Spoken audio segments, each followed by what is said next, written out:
un débat tout à l'heure avec Madame Edith Evrillus, bonjour. Bonjour. Avec Madame Christina Mugerin, bonjour. Bonjour. Et avec Monsieur Raymond Bordi. Vous étiez tous au Panama? Oui. Oui. Oui, bonjour. tout à fait, oui. Votre chapeau n'est pas tombé au Panama. Non, Votre chapeau, pas du non. Panama moins tombé. Panama, on ne pas tomber. Bien, maintenant, on va partir au Panama. Le Panama, alors, c'est un pays où beaucoup de Guadeloupéens, il y a très longtemps, sont partis. Certains ne sont jamais revenus. Mais ceux-là sont revenus, puisqu'Edith et ses invités, Mme Mijoin et M. Bordi, eux sont revenus. Alors, en route vers le Panama, Edith, merci d'être avec nous aujourd'hui. Nous expliquer un petit peu quel était le but de ce voyage au Panama. Alors, le but de ce voyage, c'était de partir avec des entrepreneurs pour leur faire voir le savoir-faire des Panaméens.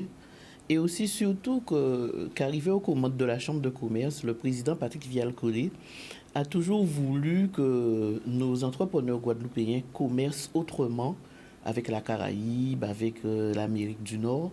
Et c'est pour cette raison qu'à la Chambre de commerce, nous avons à peu près 4 agents qui s'occupent vraiment de cette partie commerce à l'international. Et donc, nous étions partis à une foire, la foire de Panama, où je crois que c'était la 36e année, où il y avait à peu près 600 ou 700 exposants. Et nous sommes partis avec 5 entrepreneurs qui ont découvert, c'est-à-dire nous avons découvert Panama, puisque comme vous l'aviez dit en préambule, des Guadeloupéens ont participé à la construction du canal. Et donc, et là maintenant, nous mettons en place un partenariat avec les commerçants, mais pas n'importe quel partenariat, puisque nous sommes passés par la Chambre de commerce franco-panaméenne, qui est notre soutien là-bas, et nous avons aussi été invités par l'ambassadeur qui nous a reçus. Donc, les entrepreneurs guadeloupéens, c'est une aubaine pour eux, parce que bon, ils ont vu d'autres produits, ils ont vu d'autres fournisseurs, et c'est une manière pour eux de donner une autre offre à la clientèle, de ne pas avoir toujours les mêmes produits dans toutes les entreprises, et aussi de sortir du carcan des fournisseurs européens. Et donc, avec les fournisseurs, avec les entrepreneurs, ils ont trouvé des fournisseurs, ils ont passé leurs commandes, il y en a qui ont reçu déjà leurs commandes, et cela s'est très bien passé. Donc, ce sont des actions que nous allons renouveler, puisque l'an dernier, nous étions partis à Santo Domingo, où le thème du voyage, c'était uniquement axé vers les prêt-à-porter. Donc, on était parti avec 5 entreprises dans le prêt-à-porter. Et là, nous sommes partis avec des entreprises dans l'agroalimentaire et dans les autres secteurs d'activité. Et là où nous sommes contents, c'est que nous avons une très belle... la Chambre de commerce franco-panaméenne a organisé notre séjour sur place. Et donc, c'est vrai que nous disons que la langue, l'espagnol, ne doit pas être un frein pour nos chefs d'entreprise. Et c'est pour cette raison qu'ils ont mis à disposition des traducteurs. Donc, on a été très bien accueillis. Et là où nous sommes contents, c'est que les chefs d'entreprise, quand même, ils ont trouvé des fournisseurs, d'autres ont trouvé des financiers. Et donc, ça s'est très bien passé. Et c'est pour cette raison qu'on a décidé de faire savoir à la Guadeloupe toute entière, puisque nous avons 38 000 ressortissants dans notre fichier. On a décidé de faire savoir à la Guadeloupe, aux entrepreneurs, même de la Martinique aussi, pourquoi pas, voilà ce que la Chambre de commerce organise sur la Caraïbe. Nous avons 4 agents qui sont justement, qui s'occupent uniquement de cela. Et donc, voilà, donc c'est un appel que je lance à tous les entrepreneurs de se rapprocher de la Chambre. Et s'ils veulent commercer avec d'autres fournisseurs, avoir d'autres contacts, de ne pas hésiter de nous appeler et de venir vers nous. Monsieur Bordi, vous êtes chef gérant d'une SARL, vous étiez du voyage. Comment ça s'est passé pour vous en tant que chef d'entreprise? Alors, c'est une expérience qui m'a apporté beaucoup, que j'ai pu rencontrer dans le salon qui s'est déroulé sur 3 jours, hein, un certain nombre de fournisseurs, avec des contrats que j'ai pu finaliser. J'ai même pu avoir des produits qui m'intéressaient, Je suis dans la montre, dans l'électronique, dans le portable et les accessoires autour. Et j'ai déjà reçu mes... Ah bon, déjà? Ah ben oui. Oui, ça va vite. Et ça va vite parce qu'on on a voulu que ça aille, enfin, on fait tout pour que ça aille vite. Et ce qui est très intéressant, c'est que les fournisseurs c'est une chance pour nous, mais pour eux aussi. Ils veulent quand même développer leur activité. Oui. Et c'est pour ça qu'ils nous ouvrent les portes grandes ouvertes. Bien. Je vais revenir avec vous tout à l'heure pour poser une question particulière. Madame Michouin, vous êtes chef du pôle international. Chef de projet, pas chef du pôle. Oui, chef de projet du pôle international. Les chefs d'entreprise qui vous regardent et qui sauront que ça s'est passé pour le Panama, qui n'étaient pas du voyage, qu'est-ce qu'on peut leur dire? On peut leur dire, comme disait Madame Evrilus, de nous solliciter, puisqu'effectivement, on reste la porte d'entrée des chefs d'entreprise, on les accompagne, nous sommes à leur côté.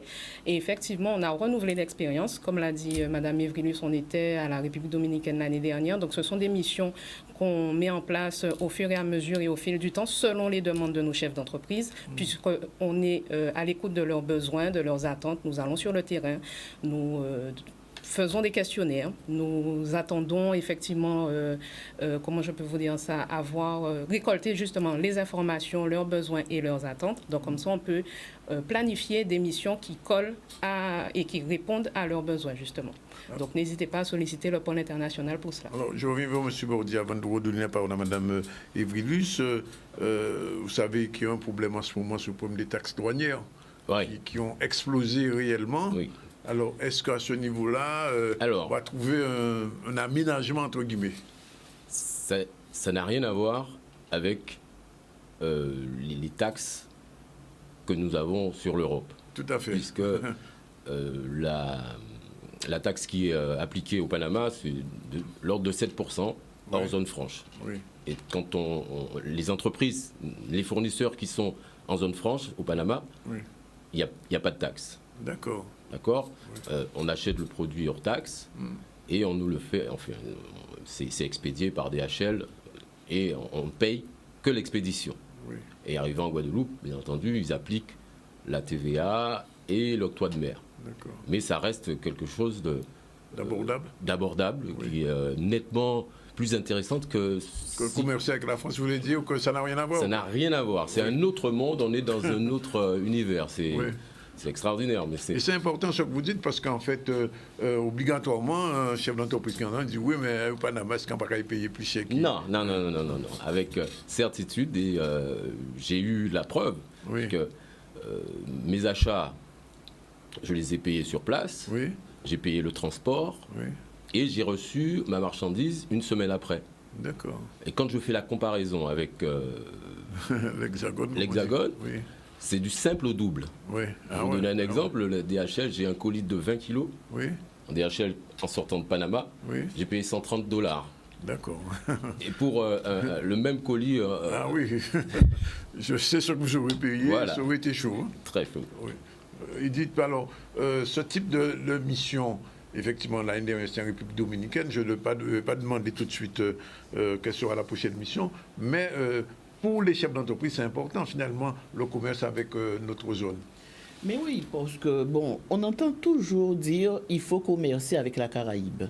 Bon, nous, on l'a dit à un moment donné à la Chambre de commerce, mais on est en train de le faire. Et on est en train de faire voir aux entrepreneurs qu'il y a possibilité. Bon, c'est vrai que la langue ne doit pas être une barrière. Non, c'est pas une barrière. Parce que c'est vrai que, bon, il y a des traducteurs, ça existe. Ils parlent espagnol, il y a des traducteurs, etc. Mais c'est vrai que pour nous, Chambre de commerce, depuis l'an dernier, c'est une expérience que nous faisons croître au fil des mois, au fil des années, et voir comment, dans quel esprit que nous commerçons avec la Caraïbe, puisque nous sommes proches de la Caraïbe. Et comme vient de dire M. Bordi, il a payé nettement moins cher les frais de transport pour ces colis qui lui sont déjà livrés dans sa boutique. Donc maintenant, c'est aussi une manière de faire sortir dans les mêmes types de produits. Oui. C'est-à-dire, on ira peut-être dans une rue de Pointe-à-Pitre faire 10 boutiques, mais on peut trouver des produits nettement différents, à des coûts différents, des produits nouveaux, des nouveautés. Et puis, ça permet aussi au chef d'entreprise de sortir de sa boutique, d'aller voir ce qui se passe de sa zone de confort, de sa zone de confort, d'aller voir ce qui se passe c'est du ailleurs. confort, hein. Parce que aussi, c'est ça. Aller discuter avec d'autres personnes, voir quelles sont leurs difficultés, voir comment ils arrivent à réussir, comment ils font. Donc, c'est un voyage, je dirais aussi, c'est un voyage pédagogique. C'est pas uniquement au niveau de l'achat, de la vente et de l'achat. C'est pédagogique parce que ça nous a donné une telle expérience qu'on se dit il faudrait continuer peut-être sur 1 an ou 2 d'aller vers le Panama. D'autant plus, bon, comme je l'ai dit en préambule, nous avons une histoire avec le Panama et trouver des fournisseurs puisque nous avons l'accessibilité avec la Chambre de commerce franco-panaméenne. Oui. Donc, pour nous, c'est vraiment une facilité et qui nous permettra de garder ce lien, ce contact que nous avons lié et pour que nous puissions être là-bas. Mais aussi, dans mon discours, j'ai demandé aussi à l'ambassadeur qu'il y ait l'effet inverse. Parce qu'en Guadeloupe, nous avons aussi des produits qu'on peut exporter vers le Panama. Donc, Oui, c'est vrai, c'est vrai que dans l'autre sens. c'est vrai que nous avons nos chefs d'entreprise qui partent aller acheter là-bas. Mais ce qu'on voudrait aussi, c'est qu'il y ait des chefs d'entreprise qui viennent en Guadeloupe, ne serait-ce qu'un voyage d'expérimentation, un voyage en immersion. Mais est-ce que vous avez discuté de ça avec eux pendant J'ai que vous étiez très là-bas? bien discuté de cela avec monsieur l'ambassadeur, puisque c'était dans mon discours, que j'aimerais faire avec l'ambassade de Panama, la Chambre de commerce franco-panaméenne et la Chambre de commerce. Il faudrait qu'il y ait 3 acteurs autour de cette action, qu'il y ait des entrepreneurs de Panama qui viennent à peu près 1 semaine en Guadeloupe, les faire découvrir le pays, faire rencontrer d'autres des fabricants. Hein. Bon, j'ai parlé du produit qu'on a en Guadeloupe, du rhum sans le citer, mais il m'a dit, ah oui, mais nous avons du rhum aussi au Panama. Donc, déjà, le rhum, bon, quoique nous avons vu du rhum de Martinique dans les hôtels. Oui. Ah bon? Donc, oui, on a vu du rhum de Martinique dans les hôtels. Donc, maintenant, nous sommes en train de mettre en place un vrai partenariat. C'est pas, c'est-à-dire que nous sommes allés au Panama, on fait un coup et on n'y va plus. Puisqu'il est intéressé aussi de mettre en relation l'université de Panama et l'université de la Guadeloupe. Et donc là, nous sommes au niveau de la Chambre, nous sommes en train de mettre les contacts pour que nous puissions faire en sorte, puisque n'oublions pas que la Chambre de commerce travaille avec l'université. Et n'oublions pas qu'à l'université, il y a le commerce international. Donc, ça intéresse à plus de l'université de travailler avec nous et pour que nous puissions faciliter les choses. Comme je vous ai dit, nous avons déjà notre approche avec la CCI franco-panaméenne et avec l'ambassadeur. Et donc, je lui ai bien précisé aussi, c'est vrai que c'est bien de mettre en place une forme de commercialisation, mais ce serait bien aussi de penser au mode de transport. Oui, parce que bon, au mode de transport pour la marchandise, mais aussi pour les touristes, parce qu'il faut développer vraiment, pour qu'il y ait un vrai pont entre Panama et la Guadeloupe. Et donc, il m'a dit tout à fait d'accord, et je crois qu'il y a une discussion qui est déjà entamée en ce moment avec la compagnie de Panama, la Copa, pour ne pas citer la compagnie. C'est une discussion. Bon, moi, je ne pourrais pas vous dire grand-chose sur cette discussion-là, mais je lui ai dit qu'il faudrait y penser, parce que c'est pas normal de prendre pratiquement une journée. Il faut passer par Saint-Domingue, c'est ça, ou même par Miami? République dominicaine. République dominicaine. Bon, il faut rester à peu près 3 heures, 4 heures, ensuite reprendre l'avion pour aller à Panama. Bon, on arrive vers 17h, 18h, et c'est le retour qui était un peu plus périlleux, parce que bon, il fallait se lever à 4 heures du matin pour qu'on puisse aller se rendre à l'aéroport pour 6 heures du matin, prendre l'avion à 8 heures, 8h moins de quart, bon, on arrive à Santo Domingo vers 10h30, 11h. Et après, bon, il a fallu rester 5 heures à l'aéroport de Saint-Domingue pour prendre l'avion pour venir en Martinique. Ah bon, il faut passer par la Martinique? On a fait escale, c'était... Voilà. On peut appeler ça une Donc, escale. on a fait escale en Martinique. Il fallait décharger tout, Oui. repasser encore sous la sécurité. Oui. Et donc, on a atterri en Guadeloupe. On est parti au Panama. D'accord. Il était 6h du matin. Oui. Et on est arrivé chez nous, il était 21h30. 21h30. Le Panama pour la Guadeloupe, au maximum, c'est 4 heures d'avion. 4 heures d'avion. 4 heures d'avion. 4 heures d'avion. Je sais, 4 heures d'avion, il a pratiquement une journée. Donc maintenant, si les instances m'entendent, Oui. il faudrait que ça soit la région, le CTIG, parce que bon, c'est vrai qu'on est en train de créer cet engouement pour que les gens aillent là-bas, mais c'est vrai aussi qu'il faudrait que toutes les instances s'y mettent. Ce n'est pas uniquement l'histoire de la Chambre de commerce, toutes les instances pour que nous puissions mieux organiser le voyage vers Panama Oui. et créer cette offre. C'est-à-dire que là, vous allez entrer dans un autre domaine, c'est celui du ministère des Affaires étrangères. Parce qu'un Panaméen qui vient ici, il faut qu'il ait son passeport bien sûr à jour, mais son billet d'aller-retour tout de suite. Mais c'est comme nous sommes entrés au Panama. Oui. Parce que bon, il y a beaucoup de vérifications quand Oui. on vous fait passer au scanner, scanner les mains, scanner les pouces, scanner une main une après l'autre. C'est des hubs internationaux. c'est Oui, vraiment oui, bien sûr. Et tout ça, donc bon, de toute façon, si on veut un développement, il faut qu'on... Alors, Edith, il y a quand même une question que je pose. Bon, on va au Panama, République dominicaine, etc., etc. Mais pourquoi en Guadeloupe? Je pose ça à la responsable de la Chambre de commerce. C'est peut-être pas à vous que de répondre, mais c'est une question qui se pose. Pourquoi en Guadeloupe, il n'y a pas encore une grande exposition qui permet justement de recevoir tous les pays qui sont proches de nous? Parce que vous m'avez dit que vous êtes allé au Panama à une exposition.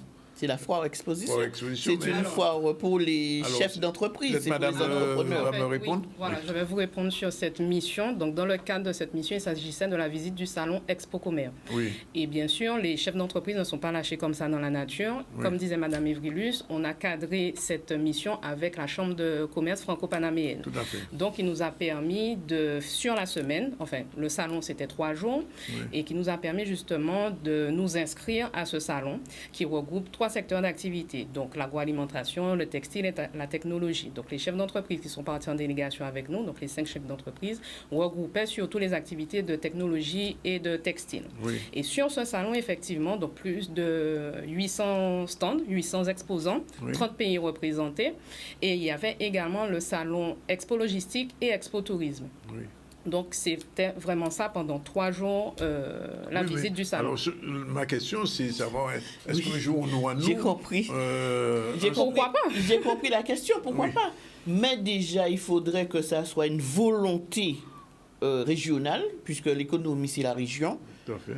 chambre de commerce, chambre des métiers, Oui. CTIG, parce que vous avez très bien compris que dans ce sûr. salon, il y avait plusieurs cœurs de métier. Tout à fait. Donc maintenant, on peut le faire, mais il faut le penser et il faut le faire, mais ça peut être fait. Oui. Je ne dis pas que c'est dans notre volonté tout de suite, Oui. mais ça peut C'est être dans- fait. comme on dit, C'est dans la réflexion. C'est dans la réflexion. C'est dans la parce que réflexion. Ça devient nécessaire quand même. hein.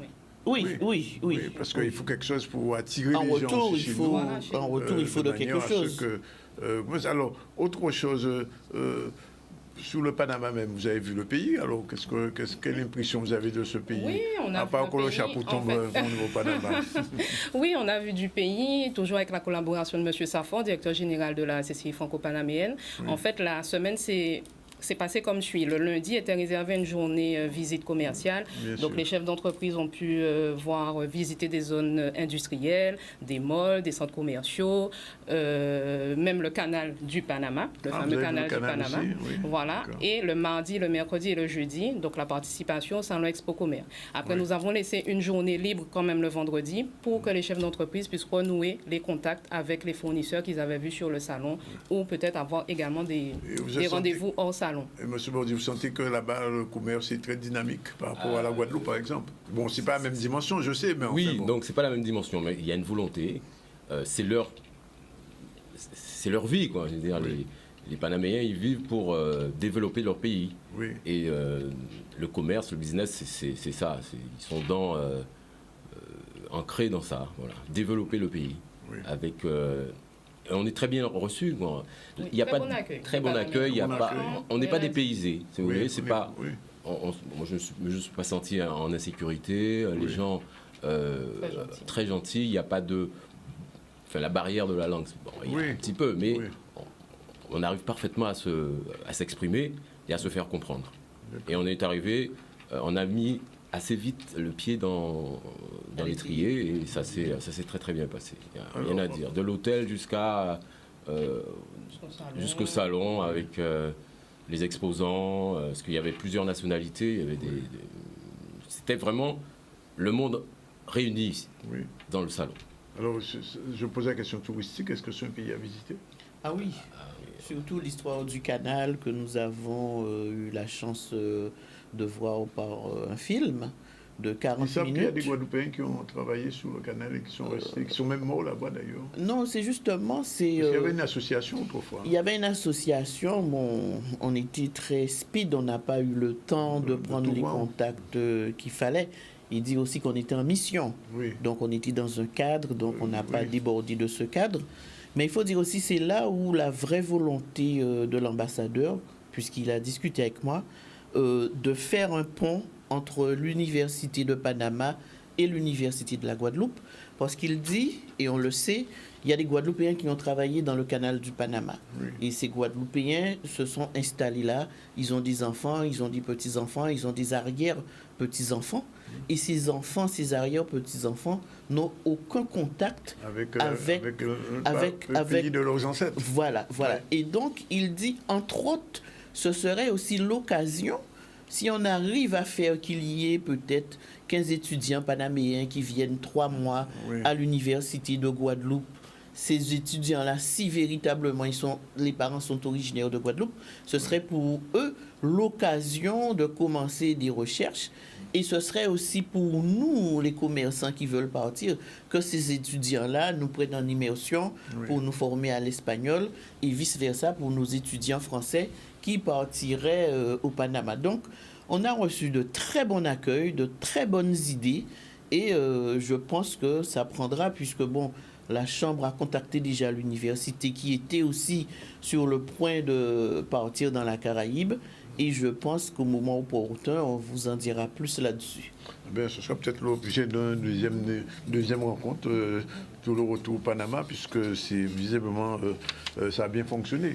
Oui, En et comme conclusion. je l'ai dit aussi, c'est un voyage pour acheter, pour voir les nouvelles gammes et tout ça, mais c'est un voyage aussi instructif et constructif, puisque les chefs d'entreprise voient comment ils fonctionnent là-bas, par exemple sur les tranches horaires, les boutiques ferment à 9h du soir, à 8h. Ah, Vous savez, ouais. ça peut apporter des idées de réflexion à des associations de commerçants pour se dire, bon, il faudrait qu'on peut-être commerce autrement. Oui. Donc maintenant, il ne faut pas avoir peur d'aller autre part et de prendre tout ce qu'il y a de bon pour venir faire pour soi dans son pays. Ben, ce sera aujourd'hui le dernier mot, mais je vous promets de continuer le débat, puisque Nidot Bita a dit, et peut-être que ça va aider nos commerçants à changer leur paradigme aussi, et faciliter... De ne pas rester toujours avec les mêmes fournisseurs.